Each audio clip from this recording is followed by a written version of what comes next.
ইরানের রাজধানী তেহরানে তেলের মজুত রাখার কয়েকটি কমপ্লেক্সে হামলার খবর নিশ্চিত করেছে ইসরায়েলি ডিফেন্স ফোর্স। ভয়াবহ বিস্ফোরণের পর তেহরানের আকাশে ব্যাপক কালো ধোঁয়ার কুণ্ডলী দেখা গেছে। আইডিএফ বলছে এটি জ্বালানি সংরক্ষণ ট্যাঙ্কগুলোর ওপর চালানো একটি উল্লেখযোগ্য হামলা। তাদের দাবি, ইরানের শাসক গোষ্ঠী এসব জ্বালানি ট্যাঙ্ক সরাসরি ও নিয়মিতভাবে সামরিক অবকাঠামো পরিচালনার কাজে ব্যবহার করে।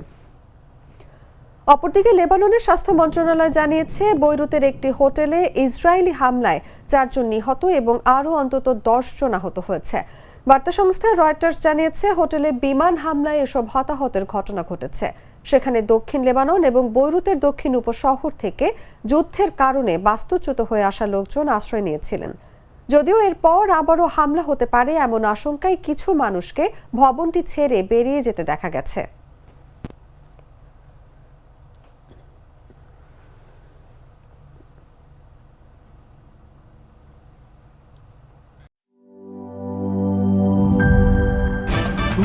ভয় পাস না, এটা কসমিক ডোর। শব্দের আরেক নাম কসমিক ডোর। এর ওয়াল থিকনেস ও রিপ থিকনেস বেশি থাকায় এটাকে 50 বছরেরও বেশি। কসমিক ডোর, নিশ্চিন্তে 50 বছর।